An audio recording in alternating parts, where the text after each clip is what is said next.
مولانا محمد وعلى آل سيدنا ومولانا محمد كما باركت على سيدنا إبراهيم وعلى آل سيدنا إبراهيم في العالمين إنك حميد مجيد.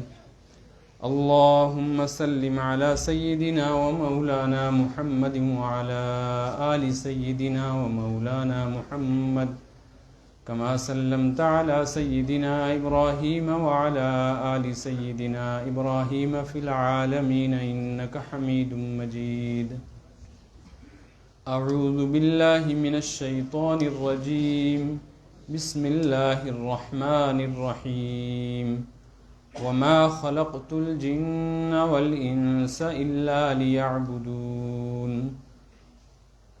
سبحان ربك رب العزة عما يصفون وسلام على المرسلين والحمد لله رب العالمين.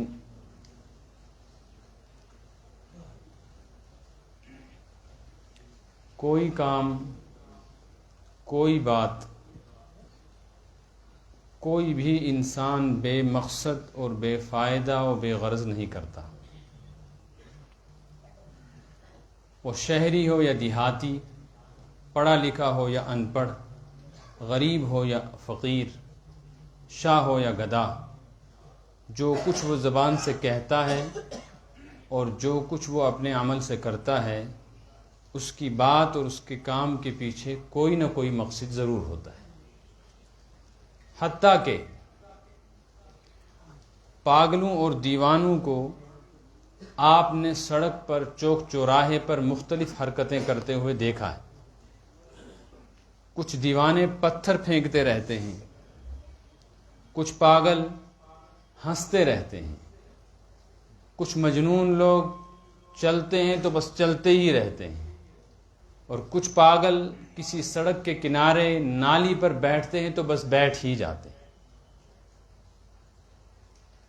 ان کے پاس ایسی زبان نہیں ہے کہ وہ اپنے دل کی بات دوسروں کو بتا سکیں.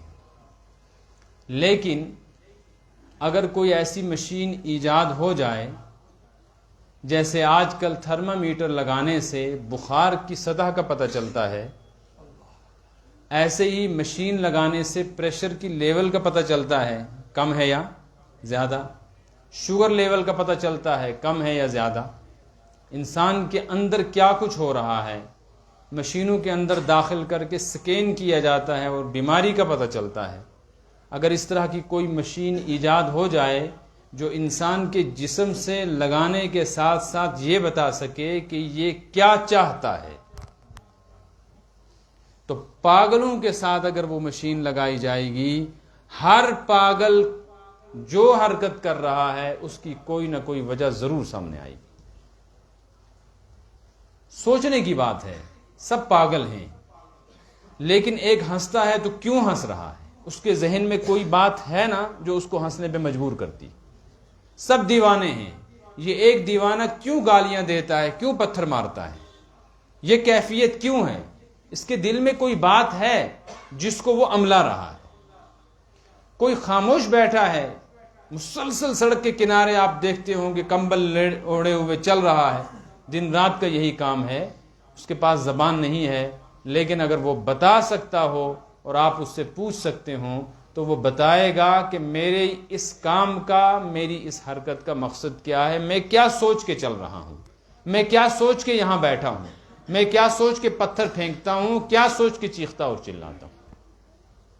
جب ایک دیوانہ، ایک پاگل اور مجنون انسان بھی بے مقصد کوئی حرکت نہیں کرتا، سوچنے کی بات ہے اس پوری کائنات کے بنانے اور اس کے نظام کو چلانے والا یکا و تنہا خالق عالم، خلاق عالم بے مقصد اور بے فائدہ کام کیسے کر سکتا ہے؟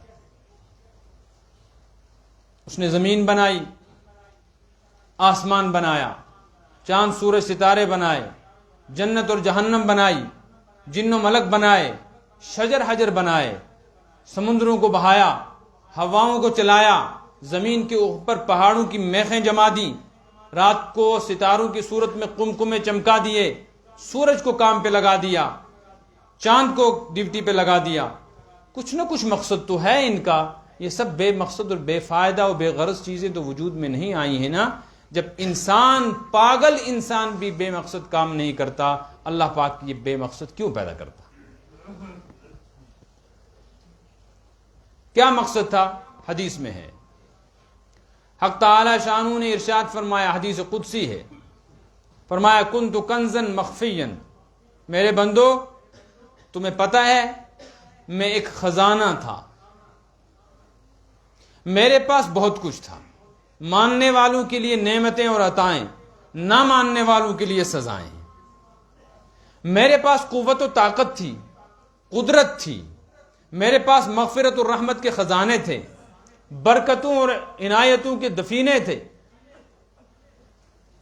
لیکن مجھے کوئی پہچانتا نہیں تھا، مجھے کوئی جانتا نہیں تھا۔ کنت کنزا مخفیا، خزانہ تھا، پہچاننے والا کوئی نہیں تھا۔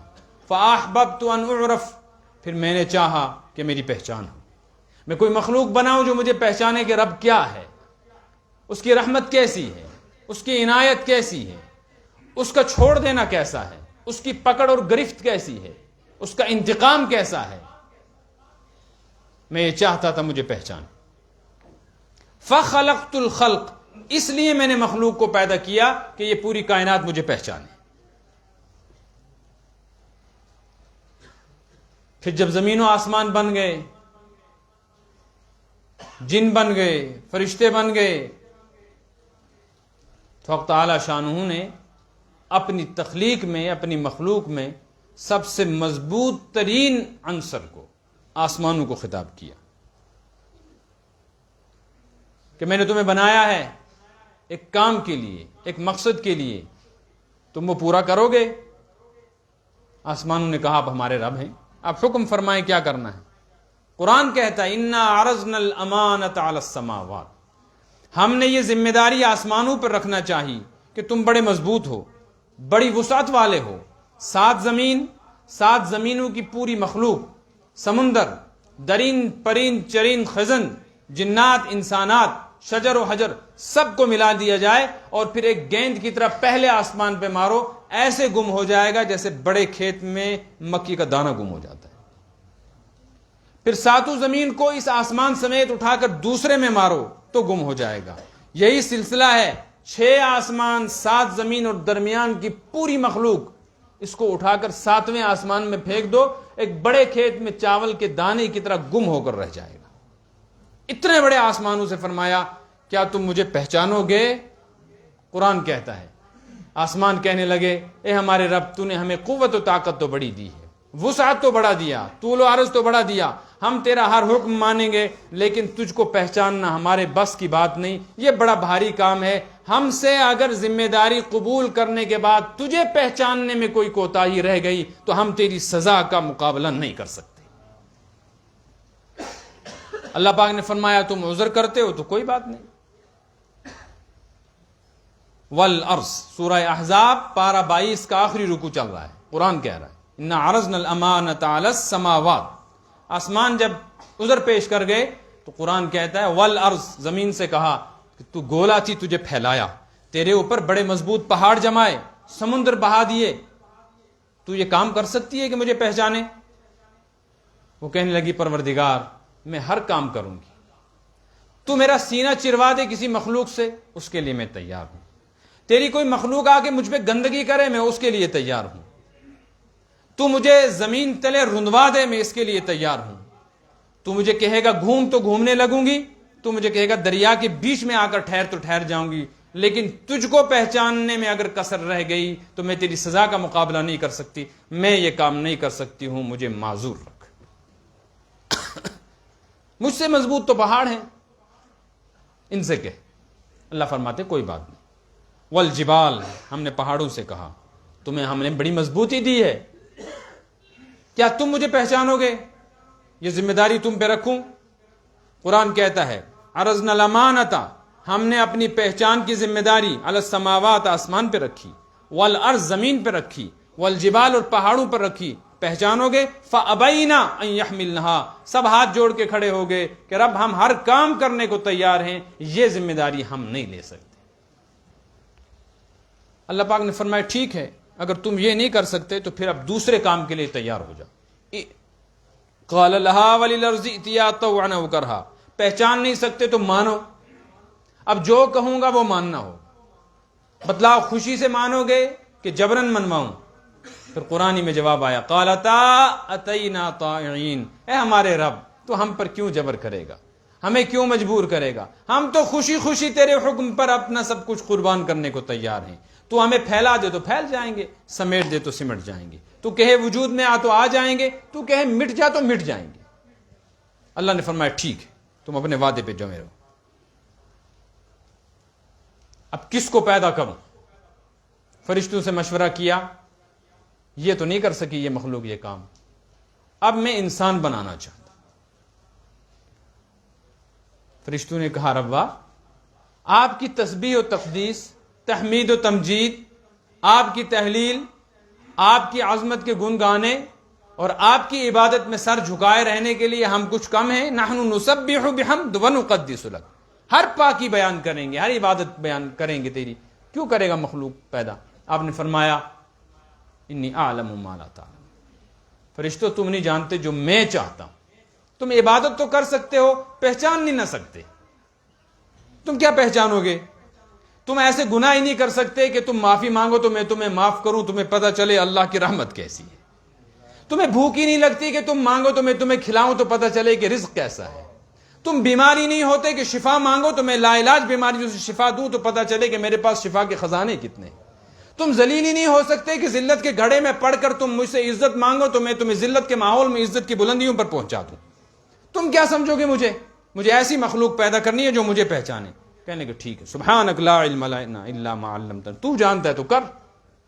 اللہ نے انسان کو پیدا کیا، پھر انسان کو پیدا کر کے کہا تیرا وجود 6 فٹ اور 5 فٹ کا، طاقت تیری ایسی ہے کہ ایک دن کا بخار اگر میں نے بھیج دیا تو کڑیل جوان 2 دن بستر سے نہیں اٹھ سکتا، وقت پہ کھانا نہیں ملا تو لوٹ پوٹ ہو جاتا ہے، پیاس کی وجہ سے کانٹے منہ میں آتے ہیں، پانی کا گھونٹ نہ ملے تو بات نہیں کر سکتا، نیند تیری کم ہو جائے تو سر میں درد، نیند زیادہ کر لے تو بدن دکھنے لگتا ہے۔ خلق الانسان ضعیفا، میرے بندے میں نے مضبوط اور قوت والی مخلوق پیدا کر لی، اب تجھے میں نے کمزور پیدا کیا ہے، تجھ سے ایک مطالبہ ہے، کیا تو مجھے پہچان سکتا ہے؟ قرآن کہتا ہے حملہ الانسان، اس نے کہا میرے رب جب تیری ایک بات کوئی نہیں مان سکا، میں بھی نہیں مانگوں گا تو کون مانے گا؟ میں کمزور صحیح، جو ذمہ داری کوئی نہیں لے سکتا، میرے کندھوں پر رکھ، میں تجھے پہچانتا ہوں۔ حملہ الانسان، پھر اللہ فرماتے ہیں انہ کان ظلوما، دیکھو میرے بندوں کو کیسی زیادتی کی اپنے اوپر، نہیں سمجھے کہ کتنا بوجھ تھا لیکن تیار ہو گئے اٹھانے کے لیے۔ جہولن، اصل میں انجام سے بے یا خبر تھے، ناعاقبت اندیش تھے کہ اگر پہچاننے میں کسر رہ گئی تو میں کروں گا کیا، یہ اگر پتا ہوتا تو انسان کو پیدا کر دیا۔ پھر پوچھا جمع کر کے تم نے ذمہ داری تو لے لی ہے، اب جب موقع آئے گا الست بربکم، اس وقت بھول تو نہیں جاؤ گے، پہچانو گے نا؟ میں روزی کے سارے دروازے بند کر دوں پھر کہوں مجھ سے مانگ، یہ ذرائع بند ہیں، حرام ہے، تو اس وقت میں دیکھوں گا مجھے پہچانا کہ نہیں پہچانا۔ میں اس گرم گرم بسترے میں سردی کی راتوں میں آواز دوں گا اٹھ جھک میرے سامنے، دیکھوں گا پہچانا کہ نہیں پہچانا۔ میں حالات کا شکار کروں گا، مختلف آوازیں آئیں گی اپنی طرف کھینچنے کی، میں کہوں گا نہیں جانا، میری طرف آ، ففروا الی اللہ، تو میں دیکھوں گا میری طرف لپک کے آئے گا کہ ادھر دوڑ کے جائے گا۔ میں دن میں 5 مرتبہ ایک بندہ اپنا منادی بھیجوں گا، حی علی الصلاح حی علی الفلاح، آ کامیابی کی طرف، آ عزت کی طرف، میں دیکھوں گا میری طرف آئے گا کہ ادھر دوڑ کے جائے گا۔ یہ ذمہ داری تجھے ادا کرنی۔ قالوا بھلا، سب کہنے لگے بالکل، ہمیں وعدہ یاد بھی ہے، یاد رکھیں گے بھی اور وعدہ نبھا کر دکھائیں گے۔ ہم آسمان تھوڑے ہی ہیں ڈر جائیں، زمین تھوڑی ہے کہ گھبرا جائیں، پہاڑ تھوڑے ہیں کہ سمٹ جائیں، ہم نے ذمہ داری لی ہے، ہمارے رب کمزور صحیح نکمے صحیح تجھے پہچاننے کا حق ادا کریں گے۔ اللہ نے فرمایا ٹھیک ہے، اگر ایسا ہے تو میں تمہیں 2 نعمتیں دیتا ہوں۔ کیا نعمتیں؟ فرمایا والتین، میں تو قسم کے بغیر بھی کہتا سچ تھا لیکن اب قسم کھا رہا ہوں، مجھے قسم ہے انجیر کی، والزیتون، قسم ہے زیتون کی، وطور سینین، قسم ہے طور سینا پہاڑ کی، وہاد البلد الامین، قسم ہے شہر مکہ کی، لقد خلقنا الانسان فی احسن تقویم، چاند کو اب خوبصورت نہیں کہہ سکتا کوئی، سورج کو خوبصورت نہیں کہہ سکتا، آسمان کو خوبصورت نہیں کہہ سکتا، جنت کو خوبصورت نہیں کہہ سکتا، اب اگر خوبصورت ہے خلقنا الانسان فی احسن تقویم، سب سے خوبصورت میں نے انسان کو بنایا ہے۔ حدیث میں آیا انسان کتنا خوبصورت ہے، یہ تو ہمیں لگتا ہے نا کارا گورا، چھوٹا بڑا، ناٹا اور لمبا، حدیث میں ہے اللہ تعالیٰ فرماتے ہیں ابن آدم، اے آدم کے بچے، میری کوئی شکل نہیں، میری کوئی صورت نہیں، میرا کوئی جسم نہیں، میں کہیں بیٹھا ہوا نہیں، میں کہیں چلتا دوڑتا پھرتا نہیں، میں نے اپنے لیے کوئی شکل قبول ہی نہیں کی، لیکن میں نے شکلیں بنائی ہیں، پھول بنائے، چاند سورج ستارے بنائے، جنت بنائی، دنیا میں طرح طرح کی نعمتیں بنائی۔ اگر میں اپنے لیے بھی کوئی شکل پسند کرتا کہ میں اس شکل میں سامنے آؤں، اے آدم کے بچے، میں نے جیسے تجھے بنایا نا ایسی شکل میں اپنے لیے بھی پسند کرتا، لیکن یہ اس لیے ہے کہ تو نے ذمہ داری لی ہے مجھے پہچاننے کی، یہ تو ہو گئی تیری شکل۔ اور فرمایا اب دوسری بات سن، لقد کرمنا بنی آدم وحملناہم فی البر والبحر ورزقناہم من الطیبات، اب آسمان کی کوئی بلندی نہیں، اب آسمان تیرے پیروں کے نیچے، اب زمین کا حسن و جمال کچھ نہیں، اب یہ زمین تیرے پیروں کے نیچے، اب جنات کی طاقت کچھ نہیں، اب وہ تجھ سے پچھلے درجے کے، اب فرشتے بھی تیرا مقابلہ نہیں کر سکتے، تو مجھے پہچاننے کے لیے گھر سے نکلے گا، میرے نوری فرشتے تیرے پیروں کے نیچے اپنے نوری پر بچھائیں گے، اتنی عزت دوں گا۔ حملناہم فی البر والبحر، اڑنے والے پرندے چل نہیں سکتے، صرف اڑ کے سفر کرتے ہیں، چلنے والے پرندے اڑ نہیں سکتے، زمین پہ چل کے سفر کرتے ہیں، دریاؤں میں رہنے والی مخلوق دریائی میں جیتی ہے۔ فرمایا حملناہم فی البر والبحر، تیرے ساتھ ایسا نہیں کروں گا، تو سمندر کی گہرائی میں اترے، سمندر پار کرنا چاہے تو تیرے لیے بیڑے بنوا دوں گا، تو زمین میں پیدل یا سواریوں پر چلنا چاہے اس کا انتظام کروں گا، تو ہوا میں اڑ کے کہیں جانا چاہے ہوا کو تیرے تابع کر دوں گا، کیونکہ تو نے مجھ کو پہچاننے کی ذمہ داری لی ہے۔ اتنا ہی نہیں، وَحَمَلْنَاهُمْ فِي الْبَرِّ وَالْبَحْرِ وَرَزَقْنَاهُمْ مِنَ الطَّيِّبَاتِ، جانور جنگل کا شیر ہے، کھاتا کیا ہے؟ گوشت، گوشت نہ ملے تو کچھ اور کھائے گا، بھوک سے مر جائے گا لیکن گھاس نہیں کھائے گا۔ گائے دودھ دیتی ہے، کھاتی کیا ہے؟ گھاس نہ ملے اسے گوشت رکھو کھائے گی۔ سانپ کیا کرتا ہے؟ ڈستا ہے، کیڑے مکوڑے کھاتا ہے، بھیڑ بکریاں پتے کھاتی ہیں، گھوڑا چوکر کھاتا ہے، اونٹ پتے کھاتا ہے، ایک غذا دی ہے دوسری نہیں کھا سکتے، تیرے لیے رزقناہم من الطیبات، تو پتے کھانا چاہے تو سبزی کی صورت میں ایسے کھا، تو پھل کھانا چاہے تو پھل تیرے لیے، تو اناج پکا کے کھانا چاہے تو پکا کے کھا، تو کچا کھانا چاہے تو کچا کھا، جس صورت میں اور جس شکل میں چاہے۔ پھر تو اگر بیمار ہو جائے، کسی جانور کے لیے کوئی ہسپتال نہیں، تیرے لیے ہسپتال بنیں گے، تجھے سونا ہو کسی جانور کے لیے بستر نہیں، تیرے لیے بستروں کا انتظام ہوگا، تجھے رہنا ہو کسی کے لیے کوئی گھر اور چھت نہیں، تیرے لیے گھر اور چھت بنائے جائیں گے، تجھے سامان کی خرید و فروخت کرنی ہو کسی جانور کے لیے کوئی بازار نہیں، تیرے لیے بازار سجا دوں گا، سب تیرے لیے کروں گا، کیوں؟ تو مجھے پہچاننے کی ذمہ داری لے چکا ہے۔ اب میرے بندے سن، خوش فہمی میں نہ رہنا، میں نے تجھے پیدا کر دیا، آواز لگا دی، تو مجھے کیسے پہچانتا؟ میں نے پہچاننے کے لیے نبی بھیج دیا، کیسے پہچانتا؟ اس کے لیے کتاب دے دی، اس کی تفسیر کرنے والے علماء دے دیے، قرآن کی حفاظت کرنے والے حفاظ دے دیے۔ اب اگر تو نے آنکھ موند کر رکھی، تو نے سیمنٹ پہچانا کہ کون سا اچھا ہے، تو نے پہچانا کہ کس کمپنی کا لوہا اچھا ہے، تو یہ سمجھ گیا کہ کون سا مسالہ اچھا ہے، تو یہ سمجھ گیا کہ کس ڈپارٹمنٹ کی ملازمت اچھی ہے، تو یہ سمجھ گیا کہ کس تعلیم کے شعبے میں کون سا سبجیکٹ زیادہ اچھا ہے، تو یہ سمجھا کہ کون سی زمین کتنی قیمتی ہے، تو یہ سمجھ گیا کہ کس خاندان میں رشتہ کرنا زیادہ بہتر ہے، تو یہ سمجھ گیا کہ کون سی گاڑی کی کیا اہمیت اور قیمت ہے، یہ سب تو سمجھا، لیکن اگر تو یہ نہیں سمجھ نہ سکا کہ میرا رب کیا ہے، رددناہ اسفل سافلین، نہ تیری میں شکل و صورت کی کوئی قدر و قیمت رکھوں گا، نہ تیرے اکرام کا کوئی خیال رکھوں گا، تجھے میں اتنا ذلیل کروں گا کہ خنزیر بھی تیری ذلت کو دیکھ کر کہے گا شکر ہے تو نے مجھے خنزیر ہی بنایا، ایسا نہیں بنایا۔ پھر فرمایا وَلَقَدْ زَرَعْنَا لِجَهَنَّمَ كَثِيرًا مِنَ الْجِنِّ وَالْإِنسِ، ہم نے پھر یاد رکھنا ایک ایسی بھی جماعت بنا دی ہے جو ہمیں نہیں پہچانے گی، لہم قلوب، ان کو دل دیے تھے، لا یفقہون بہا، مگر وہ ساری زندگی بے دل ہی رہے، لہم اعین آنکھیں دی تھی لا یبصرون بہا آنکھوں کے اندھے بنے رہے، لہم آذان کان دیے تھے مگر میری بات سننے کو تیار نہیں، اولئک کالانعام اب ان لوگوں کو جو انسانی شکل میں گھوم پھر رہے ہیں، گاڑیوں میں ہوں کہ بنگلوں میں ہوں، جہازوں میں ہوں کہ راستوں پر ہوں، قرآن کہتا ہے اولئک جو مجھے نہیں پہچانتا کالانعام یہ انسان نہیں یہ جانور ہے۔ جانور کس کو کہتے ہیں جی؟ آپ کے یہاں کس کو کہتے ہیں جانور؟ گائے کو اور بیل کو، بکری کو۔ جب بھی میں پوچھتا ہوں لوگ یہی کہتے ہیں، ڈرتے ہیں نا کہ اس سے آگے کچھ کہیں گے۔ ہمارے یہاں کشمیر میں جب کسی کو گالی دی جاتی کہتے ہیں سچک داند آئی، کوئی زیادہ شور کرتا ہے سچک ہون، ہونے کیا چک چمانا، ہون داند اور تیسرا ہاپت، یہ 3 لفظ ہیں کہ اس کے علاوہ بھی کچھ ہے، گالی میں یہ 3 ہے۔ لیکن جانور گالی دینے سے ہٹ کر دیکھو، کتا بھی جانور ہے، گائے بیل بھی جانور ہے، اونٹ بھی جانور ہے تو خنزیر بھی جانور ہے۔ قرآن کہتا ہے اولئک کالانعام جو مجھے نہیں پہچانا مجھ سے کٹا رہا، جتنا دور رہے گا ویسا ہی ہوگا۔ کچھ ان میں سے کتے ہیں، کچھ ان میں سے بلیاں ہیں، کچھ گائے بیل ہیں، کچھ سانپ بچھو ہیں، تو کچھ ان میں سے خنزیر ہیں کیونکہ مجھے نہیں پہچانا۔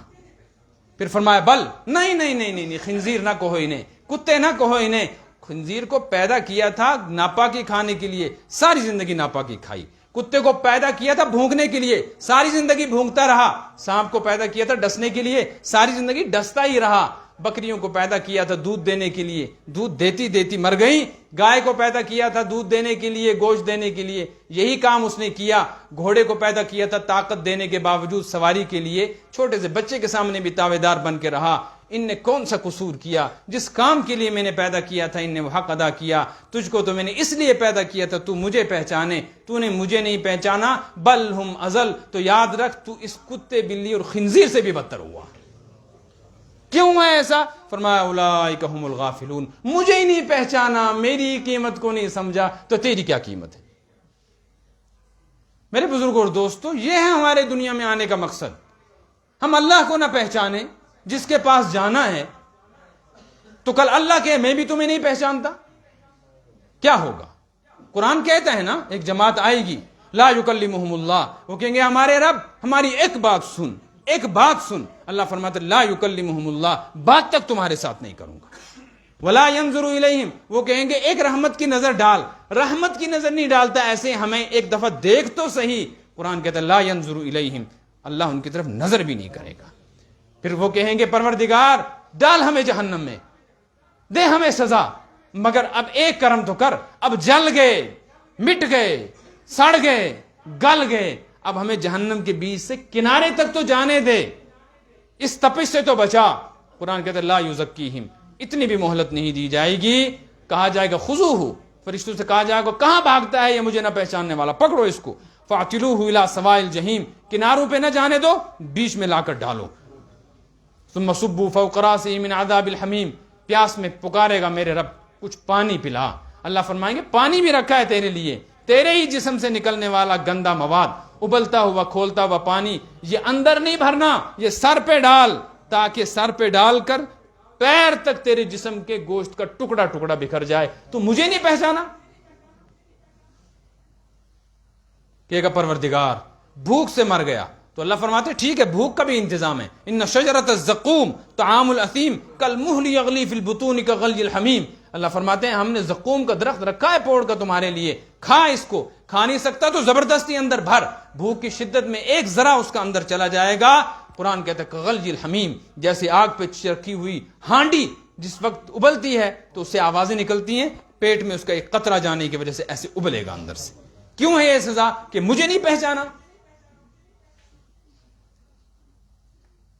یہ اللہ دکھا رہے ہیں میری طاقت کیا ہے، میری رحمت کیا ہے، میری قوت کیا ہے۔ میرے بزرگ اور دوستو، روزانہ صبح شیشہ دیکھتے ہیں اور ہمسائے کو منہ دکھانا ہے، ہمسائے کو بازار میں جانا ہے، دوست نے آنا ہے، تیل لگنا چاہیے، کنگا ہونا چاہیے، ٹوپی سیدھی ہونی چاہیے، کپڑے اچھے ہونے چاہیے۔ اس کی نظر ہم پر پڑے تو کہیں وہ ہمیں جنگلی نہ کہے، کہیں وہ ہمیں اجڑ نہ کہے۔ کتنے سج دج کے نکلتے ہیں۔ یہ بھی سوچا کسی نے ایک دن ایسا ہوگا ایک دلہن کی طرح مجھے غسل دیا جائے گا، پھر کپڑے پہنائے جائیں گے، پھر مجھے ڈولی پہ کندھے پہ اٹھایا جائے گا، پھر مجھے لے کر قبر کے گھڑے میں رکھا جائے گا، پھر تختہ رکھا جائے گا، جیسے سہاگ رات میں دلہن کو دلہا کے حوالے کر کے دروازہ بند کر دیا جاتا ہے کہ اس کو سب نے پسند کیا، تو بھی پسند کر۔ ہائے، وہاں رکھنے کے بعد اگر اس نے کہہ دیا تیری قبر پہ فاتحہ پڑھنے بہت آ رہے ہیں، تیرے گھر پہ تعزیت کے لیے بہت جمع ہو رہے ہیں، اور تیرے ایصال ثواب کے لیے بڑی قرآن خوانیاں ہو رہی ہیں، اور تیرا نام لے کے بہت تعریفیں کر رہے ہیں، لیکن اس قبر کے گھڑے میں تو میرے پاس آیا ہے، سب کو تو پسند تھا، مجھ کو تو پسند نہیں ہے، کہاں جائیں گے؟ مجھ کو دکھانے کے لیے بھی تو کبھی منہ سجایا ہوتا، تجھے یہ بھاری پڑ گئی، تجھے نہیں پتا تھا کہ میں نے پسند کرنا ہے، تجھے سر پہ ٹوپی رکھنا مشکل پڑ گیا، تجھے نہیں پتا تھا کہ اس پہ میں نے رحمت کا ہاتھ رکھنا ہے۔ سوچو، ایک گاؤں میں دو لڑکیاں ایک ساتھ ڈولی اٹھتی ہے، ایک امیر ہے، باپ بڑا، لڑکی خوبصورت، تعلیم اعلیٰ، کمانے والی، کئی زبانیں بولنے والی، بڑے چاؤ کے ساتھ اس کی شادی ہوئی ہے۔ یہ لڑکی 100 گاڑیوں کی بارات کے ساتھ اپنے سسرال پہنچی۔ سسرال پہنچی تو شامیانے، طبلے، باجے، گانا بجانا، کھانا پینا سب لگا ہوا ہے۔ دلہن کو لے کے پنڈال میں بٹھایا، منہ پہ پردہ پڑا ہوا ہے، ابھی سسرال والوں نے دیکھا نہیں، لڑکیاں جمع ہوئیں، ہمسایہ بچیاں جمع ہوئیں، خاندان کی عورتیں آئیں، ساس نے آ کر اس کا دوپٹہ اٹھایا، اس کے پیشانی پہ بوسہ دیا اور کہنے لگی تیری بلائیں میں لیتی ہوں، تیرے جیسی ہمارے گھر میں رونق آئی ہے، چاند سورج آ گیا ہے، ایسی تو میرے پورے خاندان اور علاقے میں کوئی بہو نہیں۔ کتنی خوش ہوئی دلہن، آباد ہو گئی کہ نہیں؟ کھایا پیا، ڈھول تماشے کم ہوئے، رات کا اندھیرا بڑھا، اسے جانا کس کے پاس ہے؟ دلہا کے کمرے میں چھوڑ کے آیا ہے، سکھیاں سہیلیاں نکل آئیں، دروازہ بند کر دیا۔ تھوڑی دیر کے بعد دلہا داخل ہوا۔ دلہا داخل ہوا تو دلہن اٹھی کہ اس کے ہاتھ پیر چوموں، سلام کروں، سر جھکاؤں کہ آپ میرے سرتاج ہیں۔ اس نے روک دیا کہ رکو،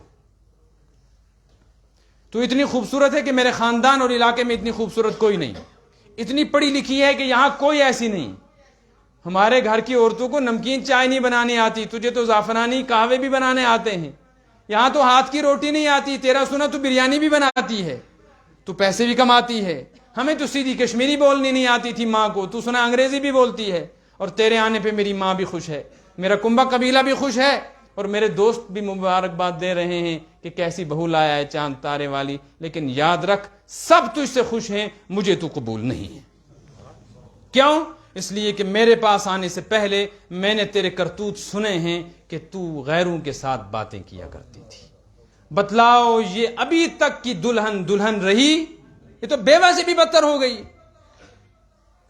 وہ دوسری غریب کنگال گھر، اس کے گھر میں بیٹے کے لیے بیوی نہیں ملی، بہو نہیں ملی، تو ان نے یہاں سے نہیں کہیں دور سے پیسے میں 25,000 روپے میں عورت لائی۔ جب وہ گھر پہنچی تو کوئی ڈھول تماشا نہیں، کوئی شامیانہ نہیں، کوئی وازوان نہیں، کوئی مبارکباد کے پھول نہیں، کوئی گلے کے ہار نہیں۔ یہ لڑکی گھر پہنچی، ماں نے اپنے بیٹے کے پاس بیٹھ کے کہا، بیٹا اگر ہم مالدار ہوتے ہم بھی خوبصورت سی بہو لاتے، غربت زدہ ہیں، اسی پہ کر لے قناعت، کر لے، 2 ٹائم کی روٹی دے دے گی بنا کر، میں مر جاؤں گی تو کچھ خدمت کر لے گی۔ دوست یار کہتے ہیں تجھے کیا ہوا، یہی رہ گئی تھی بہار بنگال کی، تجھے یہیں سے کوئی لے آیا ہوتا۔ رات کا اندھیرا ہے، یہ کالی کلوٹی ان پڑھ، پھوڑ اور بے شوب، کشمیری میں کیا کہتے ہیں، یہ داخل ہوئی ہے اور ڈری ہوئی ہے کہ شوہر آئے گا تو پتہ نہیں کیا کہے گا۔ لیکن جب شوہر اندر داخل ہوا، یہ گھبرا کر سلام کرنے بھی نہیں اٹھ سکی کہ اگر اس نے دھکا دے دیا تو کہاں جاؤں گی۔ اس نے اسے پوچھا تو اٹھی کیوں نہیں؟ اس نے کہا میرے سرتاج میں اٹھتی، لیکن میری شکل و صورت نہیں ہے، خاندان قبیلہ نہیں ہے، تعلیم نہیں ہے، میں نے سوچا میں اٹھوں گی پتہ نہیں تو ٹھکرا دے گا. اس نے سر پہ ہاتھ رکھ کے کہا کوئی تیرے آنے پر خوش نہیں ہے لیکن میں خوش ہوں, تو مجھے قبول ہے, کیونکہ میرے گھر آنے سے پہلے میں نے سنا ہے تو نے کسی کے ساتھ آنکھ نہیں لڑائی, مجھے قبول ہے. بتلاؤ یہ دلہن بنی کہ وہ پہلے والی دلہن بنی. میرے بزرگ اور دوستو, یہ زندگی ہے, یہ گزار رہے ہیں ہمیں بھی ایسے ہی پہنچنا ہے قبر میں دلہن بن کے. دیکھتے نہیں دلہن کو ڈولی پہ اٹھایا جاتا ہے, ہمیں بھی تو اٹھایا جائے گا. دلہن کو نہلایا جاتا ہے, ہمیں بھی تو نہلایا جائے گا. اس کو خوبصورت کپڑے پہنائے جاتے ہیں, ہمیں بھی تو پہنائے جائیں گے. اس کو اگر وہاں بیوٹی پارلر پہ لے کے سجایا جاتا ہے, ہمیں بھی تو کافور لگایا جائے گا. اگر اس کے لیے دعائیں کی جاتی ہیں, ہمارے لیے بھی تو نماز جنازہ پڑھی جائے گی, ہمیں بھی تختہ رکھ کر واپس آئیں گے. اگر وہاں ٹھکرا دیے گئے کہ تم نے مجھے ہی نہیں پہچانا تو کس خبر میں جائیں گے؟ ساری زندگی گزر گئی ایسے. اس لیے میرے بزرگ اور دوستو, آج یہ عہد کریں انشاءاللہ جو ہوا سو ہوا, اپنے رب کو پہچانیں گے. اور اپنے رب کو کیسے پہچانیں گے؟ اللہ فرماتے اتقوا اللہ وکونوا مع الصادقین, مجھ سے ڈرو لیکن ایسے نہیں ڈرتے, ڈرنے والوں کے ساتھ رہا کرو. مجھے پہچانو لیکن ایسے نہیں پہچان سکتے, مجھے پہچاننے والوں کے پاس آیا جایا کرو. یہ علماء, یہ صلحاء, یہ مدارس, یہ مساجد, یہ بزرگان دین, یہ حفاظ, یہ اللہ کی پہچان کی علامتیں اور نشانیاں ہیں. ان کے ساتھ تعلق رکھیں گے تو انشاءاللہ اللہ کی پہچان ہوگی. اللہ کی پہچان ہوگی تو ہی اللہ کی مانیں گے, تو ہی دنیا آخرت میں نجات ہوگی. اللہ مجھ کو آپ کو عمل کی توفیق عطا فرمائے.